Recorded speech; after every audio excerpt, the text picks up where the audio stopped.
what's up? Welcome back to iTutorTherapy, back with another video, and today we're gonna talk about some random difficult situations that you might encounter in the classroom. Let's begin.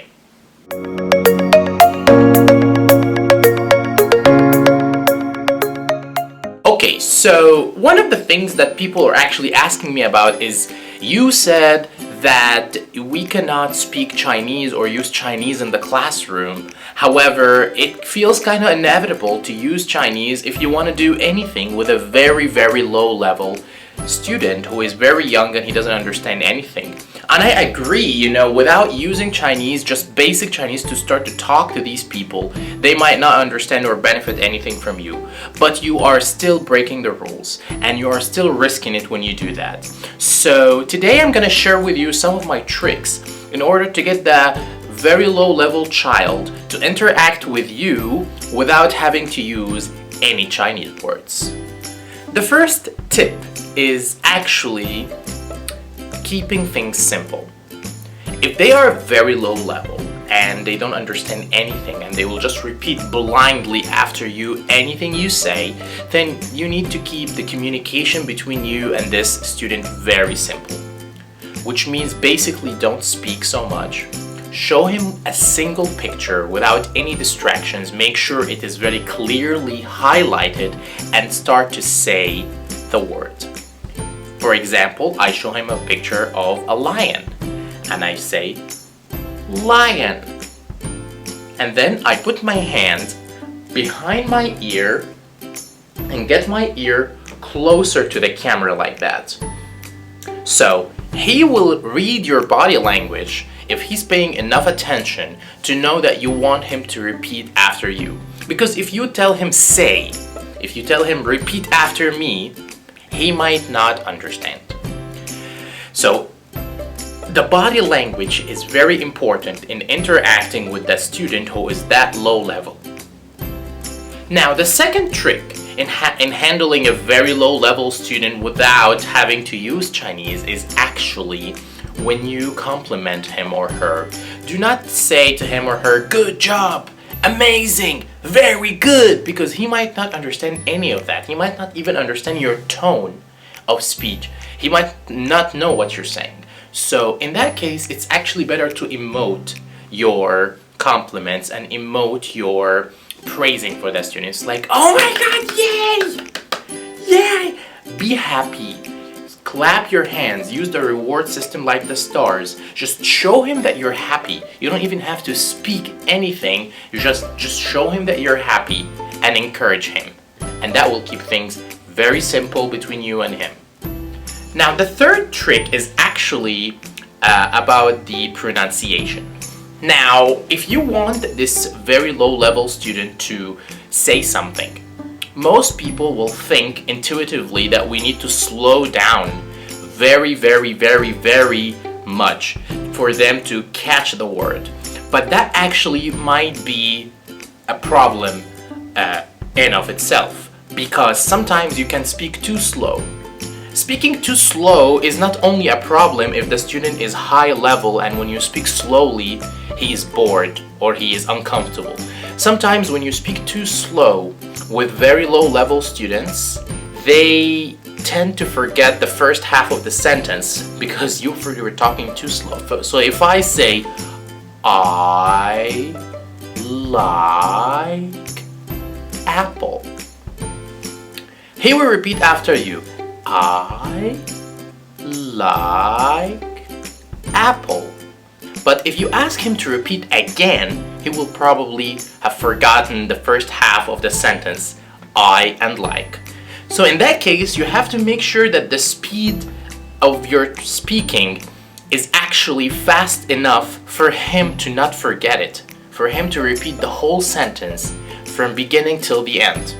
Also another thing, with very low level student, we should not introduce any complex English rules, of course. We just show them the simplest way of talking. However, in some cases, it will be better for you to use contractions instead of using the full words, because that also can make the sentence longer for the student, and that will make it longer for him to try to remember it, or maybe even impossible to understand or remember this sentence. So if I want to say, I do not like apples, there is no way, if he's that low level, he will remember all that. So contract, I don't like apples.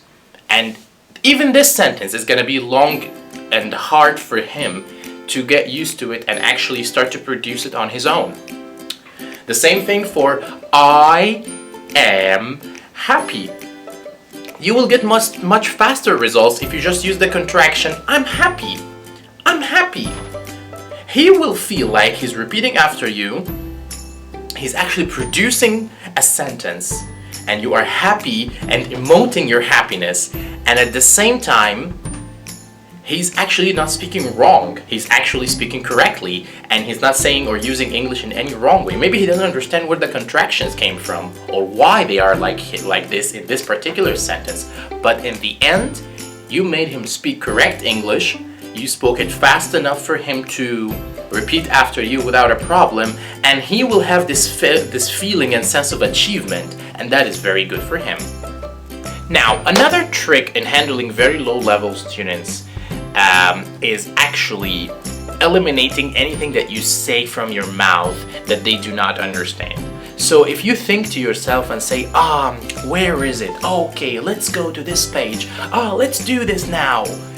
If you do this sometimes, of course it's okay, it's very natural. However, if you do it too much and you feel the student doesn't understand anything and he might try to repeat after you, even though you don't want him to repeat after you, it's just not a very comfortable situation for you as a teacher or for him as a student. So keep it quiet and make sure that the words that come out of your mouth are simple enough for him to understand, or at least repeat after you, and you can try to make him understand through pictures, through acting, through emotions. It doesn't matter.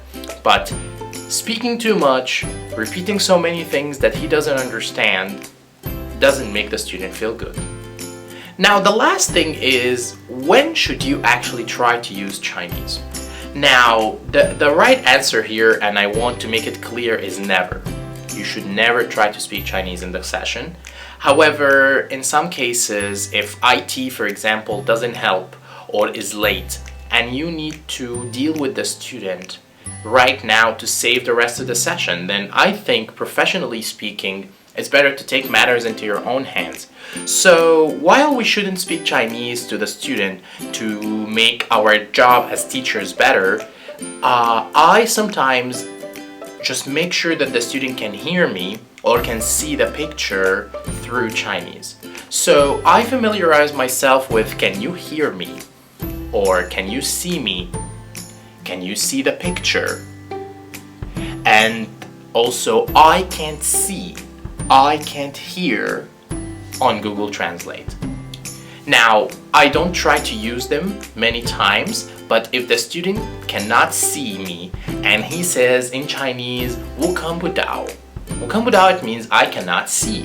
我听不到, it means I cannot hear. You don't have to speak Chinese, you can just catch these things from him, and that will make you understand the problem, and maybe that will help you fix it and make things better for you.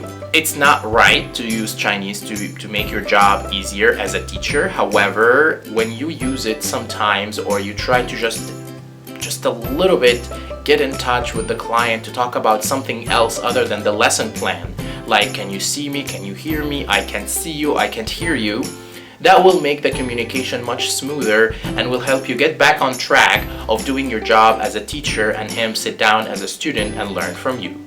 And that's it, guys. Thank you so much for watching. Those were a couple of tricks that can help you deal with difficult situations with very low-level students while you are trying to not use Chinese in order to not break the rules.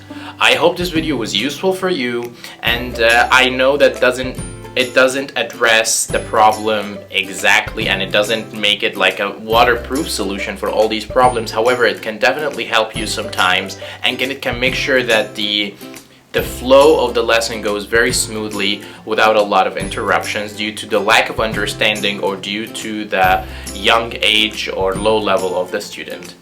Thank you so much for watching. Please do not forget to like and subscribe, and I will continue doing my best to bring you more and more useful videos to make your job at iTutorGroup much easier. Thank you so much. Have a great day. Peace.